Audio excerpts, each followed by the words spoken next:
All right, so come on in. Welcome, everybody. More people coming.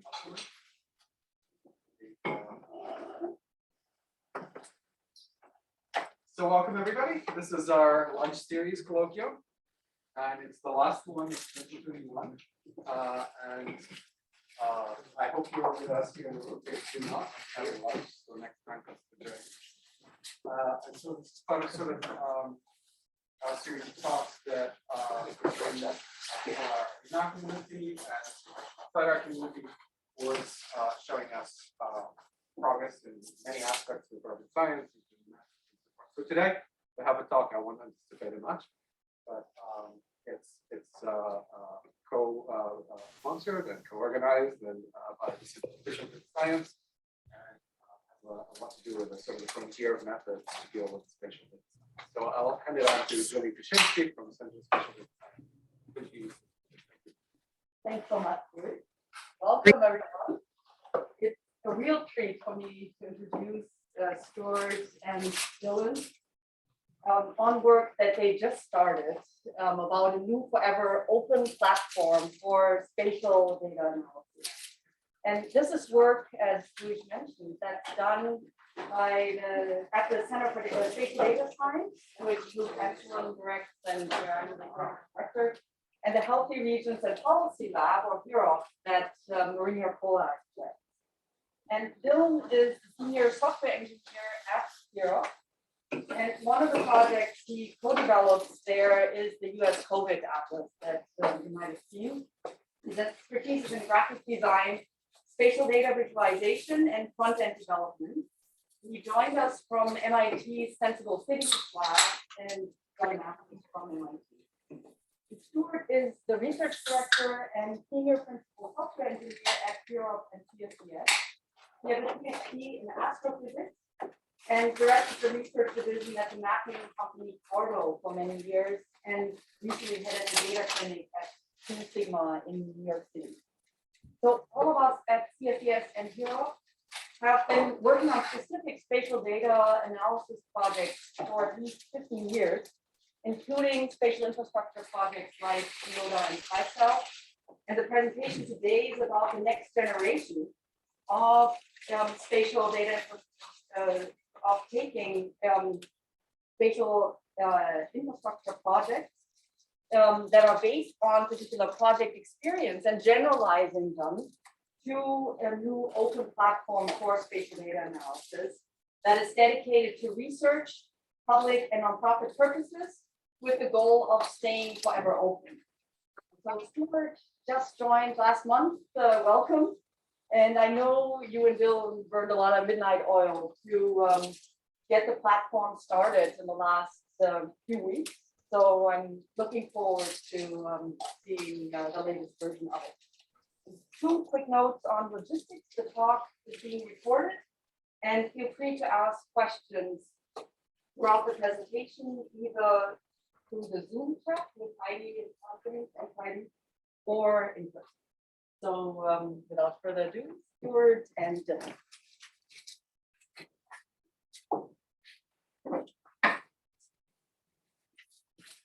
Awesome. Thanks so much, Julia.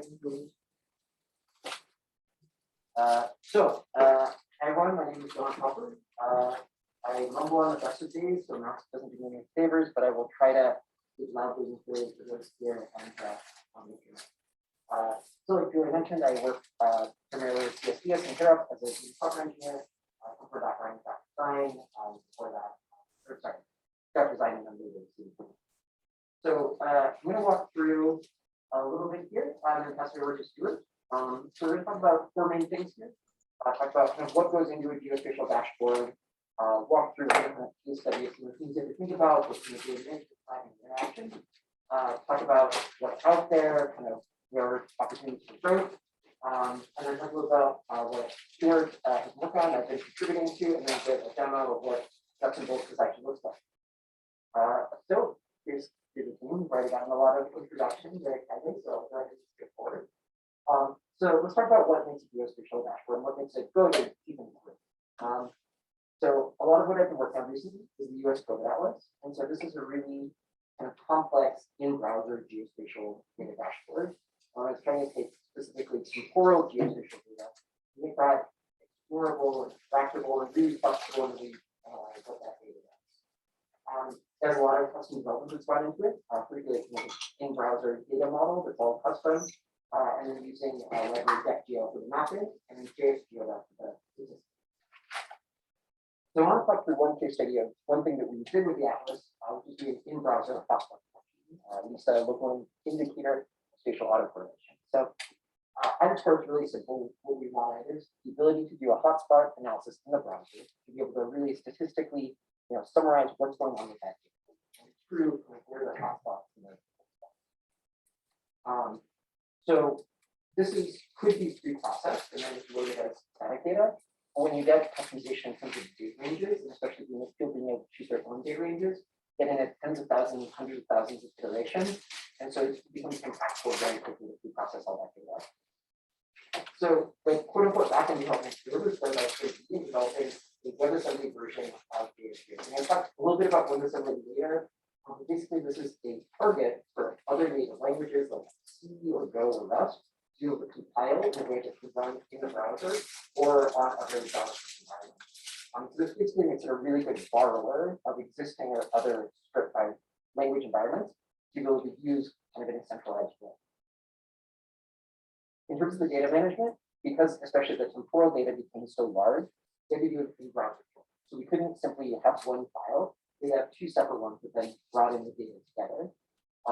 So we're now building a system that handles joining that data, making sure that looks proper, and then accessing those sorts of different columns, depending on what the user is asking for. In terms of cartography and design, we're talking multiple different map types. So there are the hotspot maps, there are also traditional maps.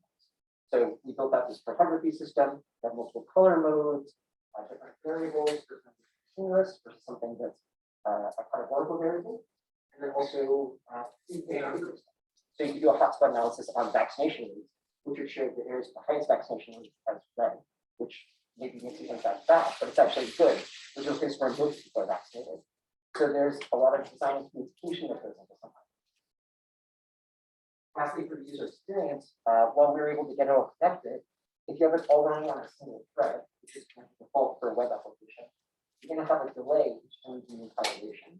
So then we had to work out, okay, how do you shift that work into a separate thread, loading this kind of WebAssembly backend module in the front end, and so and orchestrating the changes between all those different things in order to have kind of a fluid, enjoyable, and easy.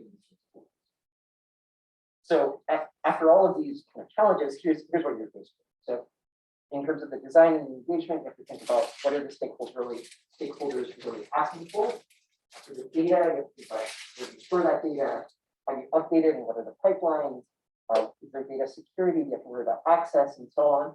For the statistics, how are you handling the scales, how are you doing aggregation, and then for interaction, is it accessible, usable by most people, is it responsive to data on most devices, is it clear, is it engaging and visually interesting? Even once you identify those problems, you then have a world of an ecosystem to choose what libraries, what tools you actually use. So the curation platform, not only do you have to figure out what problems you're facing, but how exactly do you want to do it. So at the end of this period, the team will move, hire one position, so you'll need data engineers, data scientists, all of these sorts of things. And this has been definitely some effort here at CSCS, and we've come together with a really awesome team, but not everyone is still up, and not everyone that actually has budget to really hire up. So how can we start to build tools that simplify things like handling a complex state management, kind of the state of what is going on in the application at this moment? How can you connect different data formats, join boundaries, tabulate data, and so on? And how can you run these kind of complex environments and to make the environment managing itself? Additional things like managing scale data, updating data weekly, and how can we do this collaboratively with lots of people? These are sort of the things we're thinking about. How can we, all of these challenges we face with the Atlas, how can we simplify them, get them out of the way, and let people just use kind of what matters? The stakeholder engagement, thinking about what are the key points that need to be communicated, being able to iterate that rapidly. So with that, I'm going to hand it over to Stuart is going to talk a little about what are some of the existing solutions for approaching these same sorts of problems. Thanks, Don.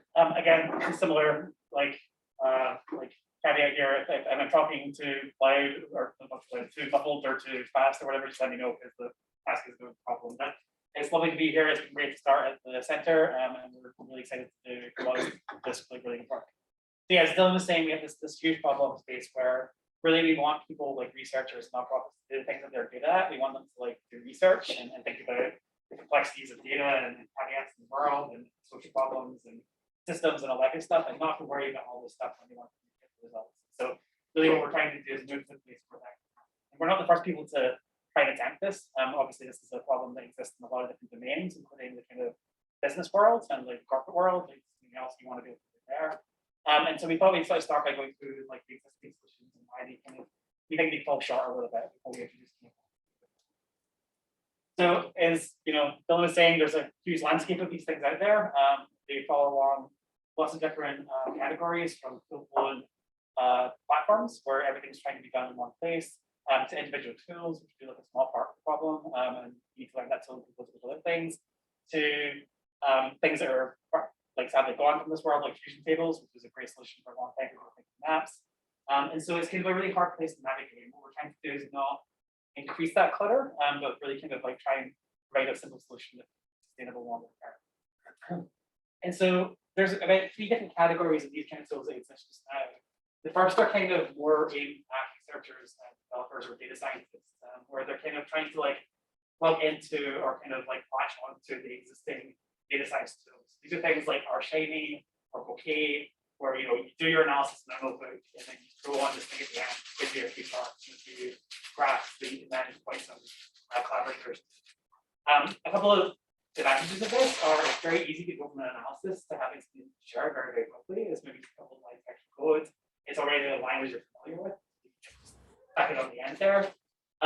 You tend to be a little bit limited in terms of what you do though, in terms of the size of the data that you're using or working with, or the complexity of the interactions that you want to build out from them. And specifically for like things like RShiny, they tend to be a little bit fragile in terms of their maintainability. So it's really hard to get updates on them, have that go by very easily, or have you get errors and they're cropping up with things like they're and deploying can be costly. Service somewhere that can be like a large amount of cost back end, because these are languages that aren't really designed to be doing this kind of work, but just give it bogged on to the analysis you're doing. And again, like collaborating on this with multiple people is also very tricky. If you're doing a shape of RShiny dashboard, you've got a whole bunch of notebooks. It's very hard for somebody else to come in and give a stakeholder access to something and edit things. And that's a feature we really want to enable. We want the stakeholder who is the person who understands the community very well to be able to go in and edit things and change things without having to go to a developer. So that's kind of the initial kind of set of projects. We then have kind of all-in-one data exploration tools, things like deck.gl, which are really designed at kind of giving you a way to kind of view your data and so people like dig into it very, very quickly, but they're not particularly great at like doing insights. So it's very hard to like take something like deck.gl, which you can just drag and drop your data into, toggle a bunch of stuff, and then kind of like make a map. But there's no way to kind of annotate that map. There's no way to kind of like methodology. There's no way to kind of like allow users to kind of tweak things or explore the data themselves. It's very much just like a visualization. It's something to explore the data, something to look at the data yourself. It doesn't really translate into kind of a larger ecosystem of academic research or like use with nonprofits.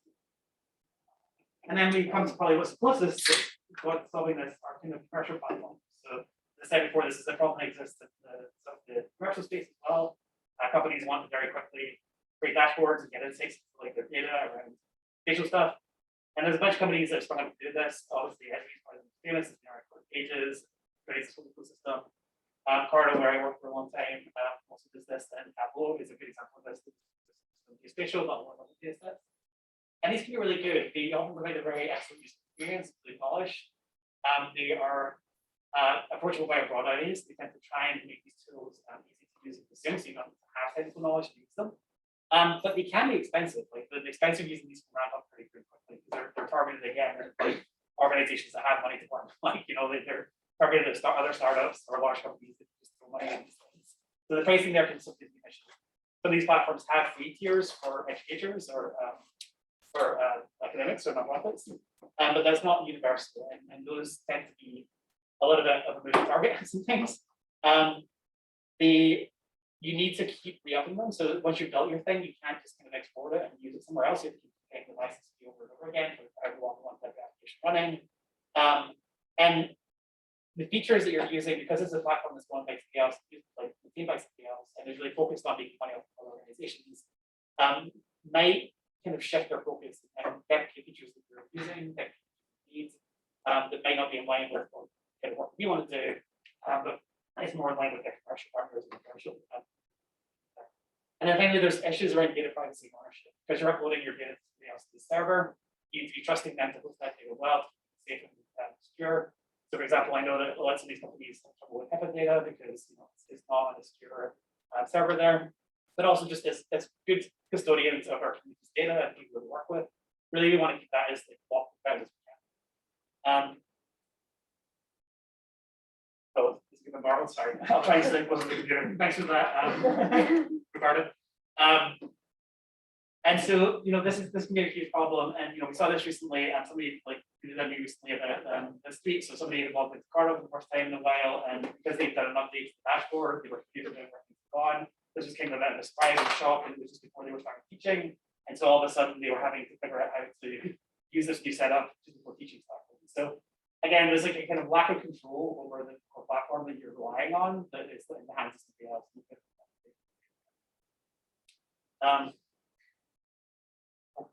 Okay, sorry about this, guys. I'll try and speak. Oh, the speaker's here. Okay, I'll try and was in the room. Okay. Yeah, so for the people who are remote, I'll try and talk like more clearly, but the mask is not helping here. And so when we look at those, we kind of like want to like take what are the needs of our community and try and build something more towards that. Like, so the commercial aspects, commercial people doing this are doing a really good job of it for the people that they're targeting. We want to like really think about what is different from the communities that we support. We want to, and so we really want that low barrier to entry. So we want to like allow people to very quickly just use this tool to start doing things. But we want to have a high ceiling for complexity as well. We want to be able to make really complex things on top of this. So you shouldn't feel limited by the kind of things that we put in there for convenience. We want to get the technical abstraction stuff out of the way. So that huge slide that Dylan showed of all those tools, we want people to not have to think about them because that's a nightmare in its own, right? We want it to be accessible. We want accessibility and collaboration to be key to this. We want to really sort of think about how people work with data like this and work with each other with data like this. And finally, we want it to be flexible and extensible. So we want it to be something you can build off of and create even more complex things than we envisioned. And so that's kind of the idea around what we're trying to do. What we've been working on where we are now, and again, we're only about a month into this. That was a little bit of like rework before I started, and so this is all fairly early days. But we're building out a bunch of tools to try and do this. So we're taking a lot of ideas from the world, kind of like React as a framework, or kind of like stateful application development. Where really, when we think about a dashboard, we're thinking about it. There's 3 ingredients that you put together. There's some magic in the middle, and then there's the dashboard.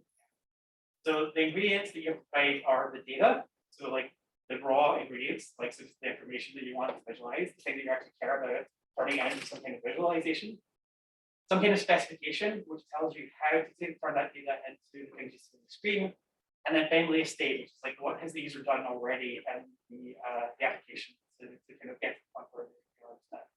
And so that plus something in the middle, which is what we're building, gives you the dashboard. And that's kind of the mindset of what we're doing. And so what we're trying to do with Matico is to build out a series of tools that can all be used independently of each other. They can all be used without reference to other tools. You can pick and choose what you want. But they kind of try and like try and cover that entire space of that tool.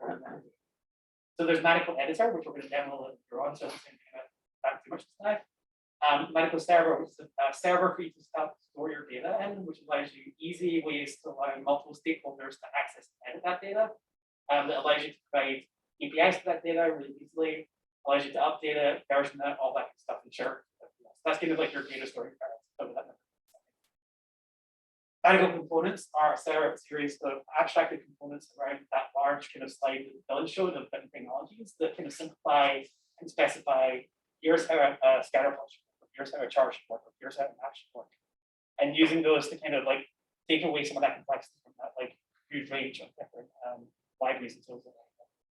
Matico Compute is a specification we're working on to allow easy composable computation to happen within this ecosystem. So as Dylan was saying with the Atlas, one of the things that needed to be done was to have a in-browser computation of the Lisa statistic.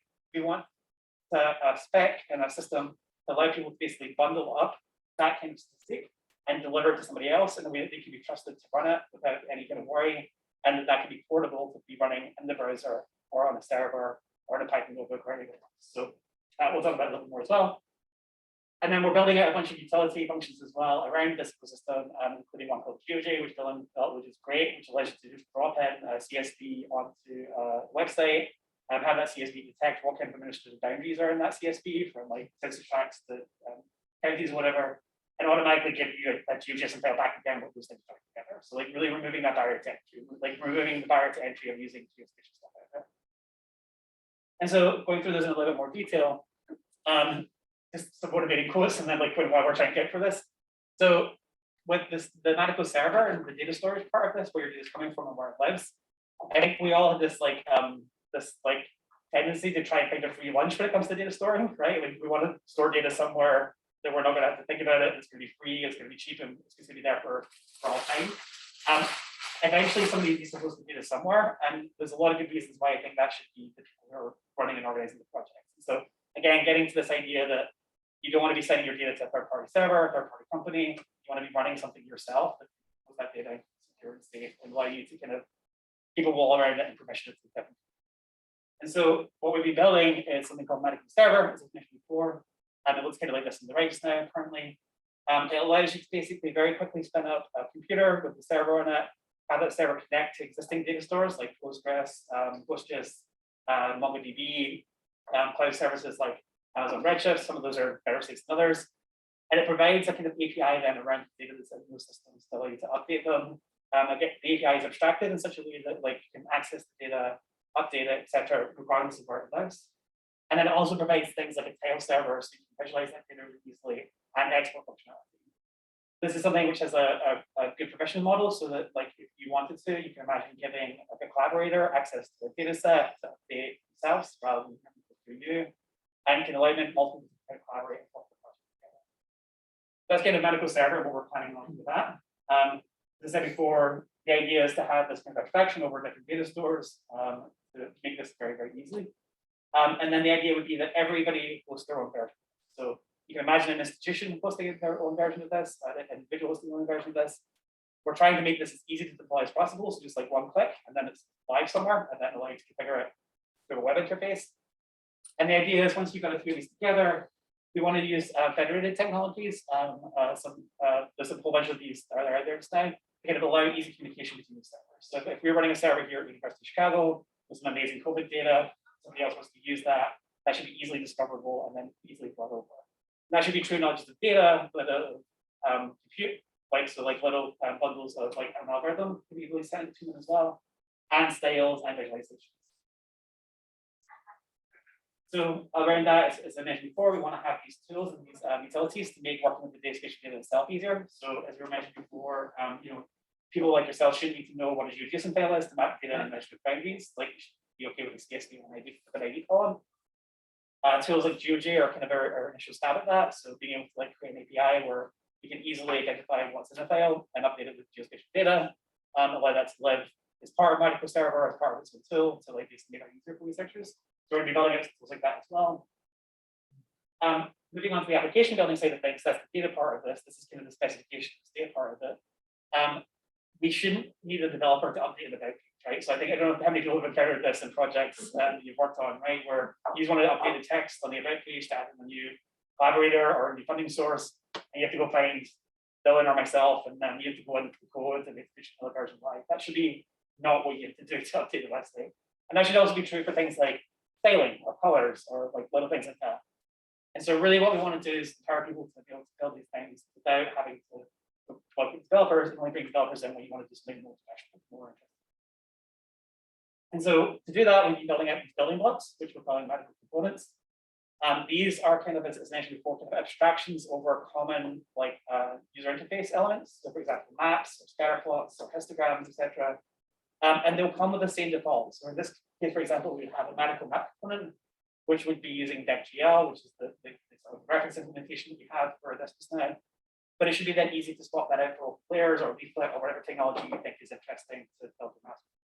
And what the Matico component does then is give you a kind of guaranteed API and how to interact with that, so that other things can then talk to it without having to know the specifics of deck.gl, open layers, or they may still have different capabilities, like deck.gl might be able to do some things that open layers can't, but the idea is to cover the core thing, like basically adding a layer, interacting with that layer, filtering that kind of thing. It should all be kind of abstracted away from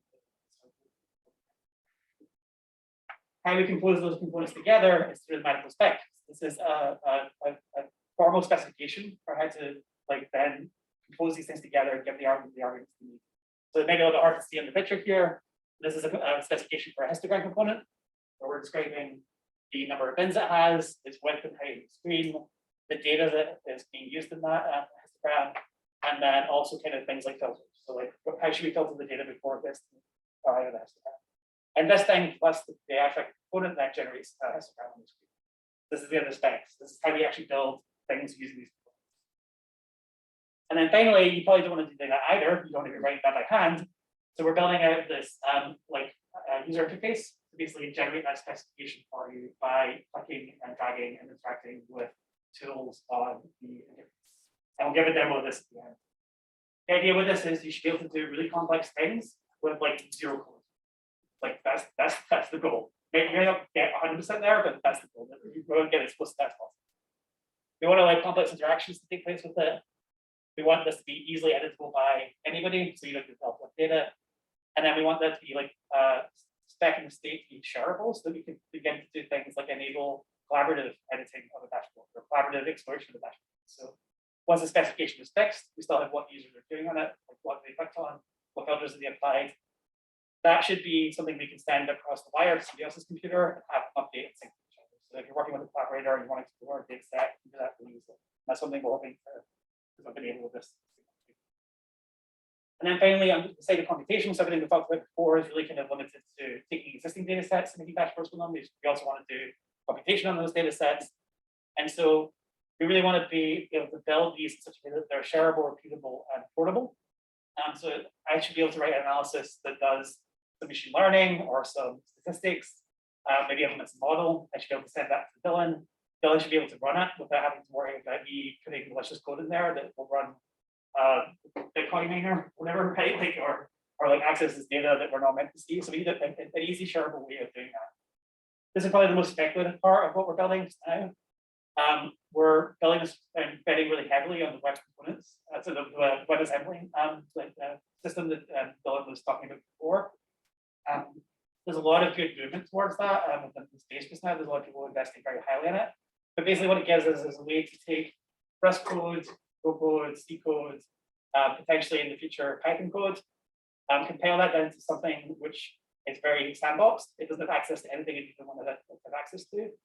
And can run on the browser, can run on the database, it can run on a backend server. And so we really want this to be the encapsulation of how we share analysis tools or analysis techniques with each other. That combined with a data model, which we're trying to sort of narrow down now, which allows a predictable way of sharing data, so predictable format to share data between these analysis steps. We really think will give us a flexible and interesting way of composing these together and sharing with each other. So this is kind of a watch this space. We're still doing a lot of experimentation on this. This is like the most question mark part of what we're doing. But we think it's a really interesting time, really interesting set of technologies at this point. And so in terms of where we are now, again, we've only had about a month on this, plus some time that I was working on this data before joining the group. GeoJ is fully functional. You can use it today to augment your CSVs, which is awesome. Matico server is alive, it works, you can import data. We haven't quite released it yet, we've got a lot of bug fixing to do and a lot of polish to do it yet. Similar to Matico edits or Matico components, they're in a place where they work and they exist, but we want to polish them up a little bit before we get them out. So we're moving towards an initial release. And our timeline for this looks a little bit like this. So we want to have a first beta release by AAG in February. So we want to put this all out there for people to start using, start playing around with, start telling us what's wrong with it, why it doesn't work, why we're idiots for doing X, Y, and Z. We want to do that like early next year. We're going to be working in the spring with like hopefully some of the people in this room on case studies about how we take this and use it to test these things. We want to put this in the hands of real researchers and real nonprofits to see where the weak points are, to get tires, to get feedback on it. Summer 2020, we want to really kind of invest in the compute side of things. We want to really tie that specification together and give a good way of showing people how to do this kind of like atomized compute. And then by the end of summer, we want to have a 1.0 release. And going to be our big official release. We'll go out and have beers, and then we'll like see, like what this thing is like. So kind of, so that's kind of our timeline.